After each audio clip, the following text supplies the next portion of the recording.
ఆయన రాజకీయ ధీరుడు, పరిస్థితులను అనుకూలంగా మార్చుకోగల అపర చాణక్యుడు. కాంగ్రెస్ పార్టీలో కార్యకర్తగా మొదలై తెలుగుదేశం పార్టీ అధ్యక్షుడిగా ఆయన రాజకీయ జీవితం యువతకు ఓ అనుభవ పాఠం. 40 ఏళ్ల రాజకీయ జీవితంలో ఎన్నో అనుభవాలు, మరెన్నో చారిత్రాత్మక ఘట్టాలు. తెలుగు గడ్డపై సుదీర్ఘకాలం పాటు ముఖ్యమంత్రిగా మరియు ప్రతిపక్ష నేతగా వ్యవహరించిన రాజకీయ నాయకుడు. జాతీయ రాజకీయాలను ప్రభావితం చేసిన మేధావి. ఆయనే తెలుగుదేశం అధినేత చంద్రబాబు నాయుడు. ఒక్క మాటలో చెప్పాలంటే సంక్షోభాలను తట్టుకున్నాడు, విజయాలను బాధ్యతగా తీసుకున్నారు. ఇదే ఆయనను రాజకీయాలలో తిరుగులేని నేతను చేసింది. ఆంధ్రప్రదేశ్ రాష్ట్ర రాజకీయాలలోనే కాకుండా భారతదేశ రాజకీయాలలో ప్రముఖ పాత్ర వహిస్తున్న నారా చంద్రబాబు నాయుడు గారు చిత్తూరు జిల్లాలో నారావారిపల్లె అనే గ్రామంలో 1950వ సంవత్సరం ఏప్రిల్ 20వ తేదీన జన్మించారు. అమ్మనమ్మ ఖర్జూర నాయుడు దంపతులకు పెద్ద కుమారుడిగా జన్మించిన చంద్రబాబు నాయుడు ప్రాథమిక విద్యాభ్యాస సమయంలో రోజు పొరుగు గ్రామమైన శేషారంకు నడుచుకుంటూ వెళ్లేవాడు. ప్రాథమిక విద్య అనంతరం చంద్రగిరిలోని జిల్లా పరిషత్తు పాఠశాలలో చేరి ఉన్నత విద్యను పూర్తి చేశారు. తిరుపతిలోని శ్రీ వెంకటేశ్వర విశ్వవిద్యాలయం నుండి ఆర్థిక శాస్త్రంలో పోస్ట్ గ్రాడ్యుయేషన్ పూర్తి చేశారు. ఆయనకి చిన్నప్పటి నుంచి ప్రజాసేవ పట్ల చాలా ఆసక్తి కలిగి ఉండడం వల్ల విద్యాభ్యాసం పూర్తి కాకముందే కాంగ్రెస్ పార్టీలో చేరారు.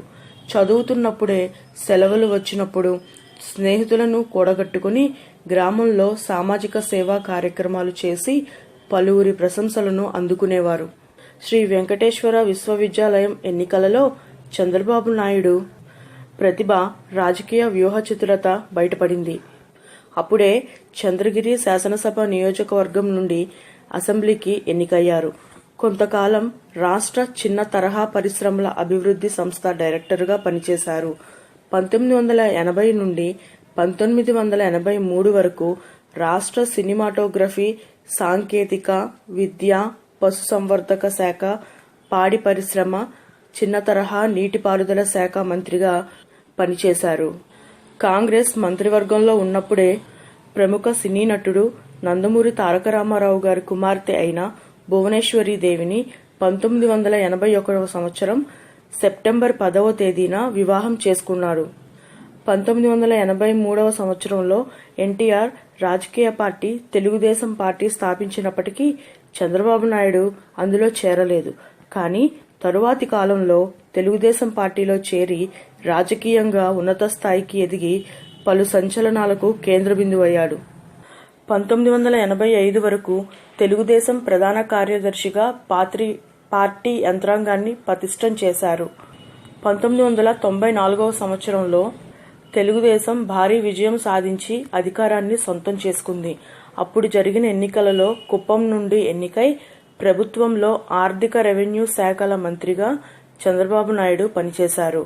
1995వ సంవత్సరంలో తెలుగుదేశం పార్టీలో సంభవించిన పరిణామాల నేపథ్యంలో అధికారాన్ని చేజెక్కించుకున్నారు. అప్పటి నుండి 2004వ సంవత్సరం వరకు ముఖ్యమంత్రిగా కొనసాగి అత్యధిక కాలం ఆంధ్రప్రదేశ్ ముఖ్యమంత్రిగా పనిచేసిన రాజకీయ నాయకునిగా చరిత్ర సృష్టించారు. జన్మభూమి, నీరు మీరు, దీపం, శ్రమదానం, పచ్చదనం పరిశుభ్రత, ఆదరణ వంటి పలు విభిన్నమైన కార్యక్రమాలతో పరిపాలనా విధానాలలో విప్లవాత్మకమైన మార్పులకు శ్రీకారం చుట్టారు. ఇన్ఫర్మేషన్ టెక్నాలజీ సహకారంతో ఆంధ్రప్రదేశ్ను ఆధునిక దిశగా అడుగు వేయించారు.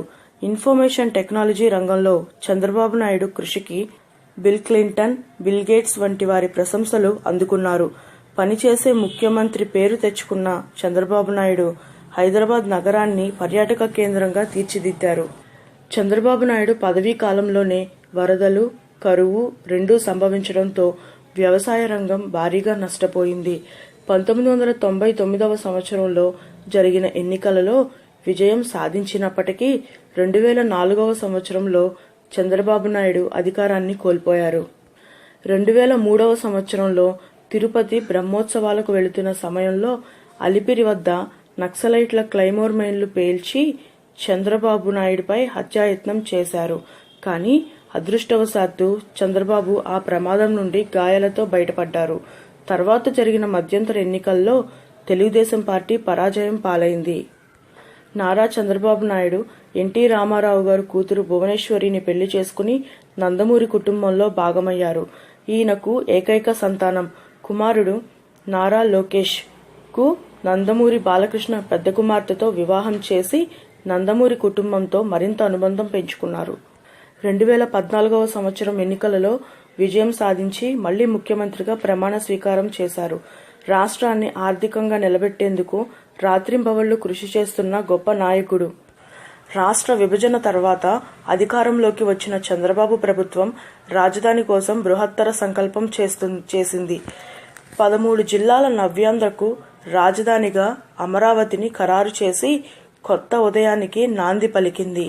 సమైక్య రాష్ట్రానికి ముఖ్యమంత్రిగా పనిచేసిన అనుభవంతో 13 జిల్లాల నవ్యాంధ్ర అభివృద్ధికి కంకణం కట్టుకున్నారు చంద్రబాబు. ప్రజలే నా దేవుళ్లు, సమాజమే నా దేవాలయం అంటారు టీడీపీ అధ్యక్షుడు, ఏపీ సీఎం చంద్రబాబు.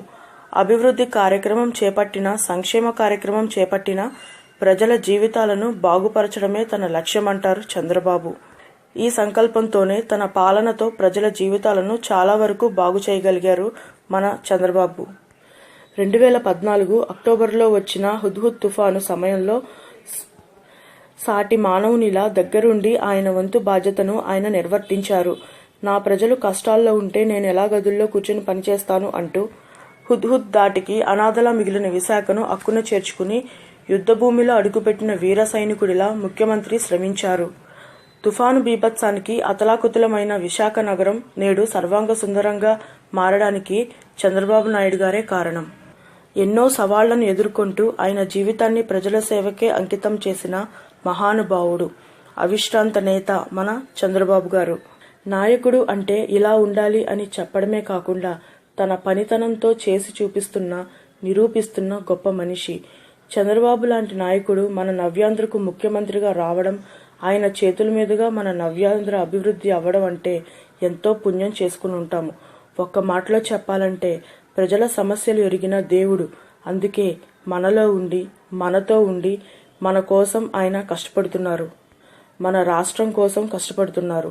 3 ఏళ్లకే రాష్ట్రాన్ని ఇంత అభివృద్ధి చేశారంటే జీవితకాలం ఆయన మన ముఖ్యమంత్రిగా ఉంటే ఖచ్చితంగా రాష్ట్రం ఇంకా అభివృద్ధి చెందుతుంది.